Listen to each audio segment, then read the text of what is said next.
I'm the Wolfman, and I'm here today with the Niagara Bushcrafters Club, and we're going to show you a couple of cool products that can be used in a survival situation. So this product is the Commando saw, as it's called. Now it's a wire saw, and it can cut through wood, metal, plastics. It even says it can cut through bone. Pretty much anybody that needs a really quick sort of saw. It's very lightweight. It can be folded up. It can be wrapped around a pack. It can be put anywhere that you need it. So let's have a quick look and see what this saw can do for us. So we're going to take the wire saw here, and we're going to wrap it around this little piece of wood that I found in the forest floor. Wrap it around just like this, and then all you do is pull it like flossing your teeth. As you can see, it's taking a bite right out of that wood.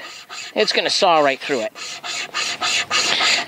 Now, if I was sawing something really hard, be careful with the saw that you don't get the saw really hot, because if the saw blade gets hot, the chain, what's going to end up happening with it, it's going to split. So when I'm about the halfway point, I'm just going to stop, have a quick feel on my blade, make sure that it doesn't burn my fingers, and I can get back to work at it.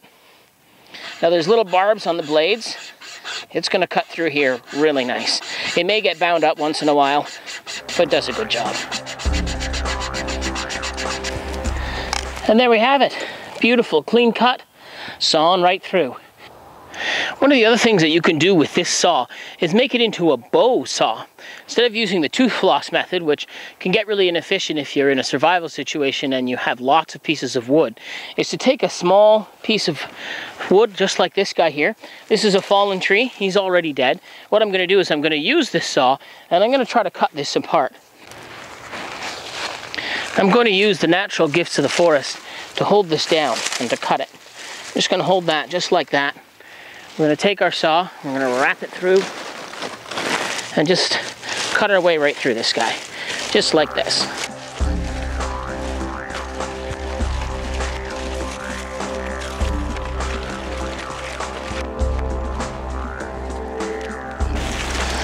And there we go. We got that all separated off. Now, I've used some green wood for this. The reason I've done that is just to make it a little easier for the bow, because this is one of the rare times you want a good soft wood. It's a little bit of green in it.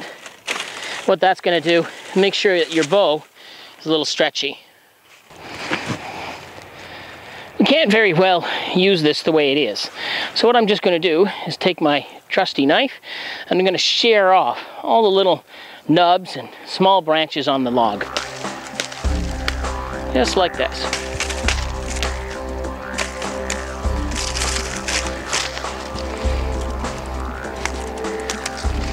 Now make sure when you cut that you always cut away from yourself, because the last thing you want is a medical emergency in any outdoor situation whatsoever.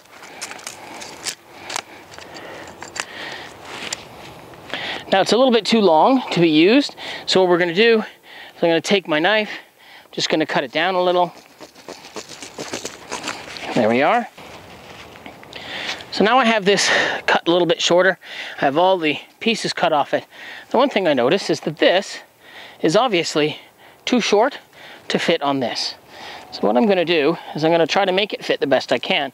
First thing I'm going to do is just take this, slide it right over the top. That's going to hold it on. Now I need it about this wide, but I probably should try to have a little bit of a bow in it, just like this. So what I need to do is cut this end off and make it into a nice bow shape. That way, when that's nice and hard, nice and taut, I can do sawing a lot more efficiently than using two hands. Now one of those little edges that I chopped off right there, that is going to hold that on so it won't pull off. Again, I know now that this end is going to fit, so all I do is string it like a bow. I'm going to bend, bend, bend. This is why it's important not to use deadwood for this, why you want something that's fairly flexible. Look at that. Beautiful bow saw. Now, we're going to try this out one more time. Let's make a couple of cuts. So now as a bow saw, we're going to do the exact same thing, but instead of coming up from the bottom, we're we're going to come up down from the top. We're going to go nice and easy. This takes almost no energy, no effort whatsoever. I can just basically take my time with this. Maybe I'll hold it down like that, and away we go. Most important thing is to just keep at it, nice and easy. Make sure that my blade's not getting too terribly warm. Nice and slow.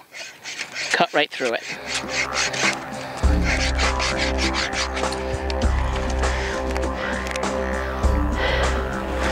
So look at that. A lot less effort than I would have normally had to use using the flossing method. Use materials right around the forest floor. Absolutely amazing little tool to have, the wire cutter. I'd like to thank you for watching this video. I'm the Wolfman. Please consider subscribing.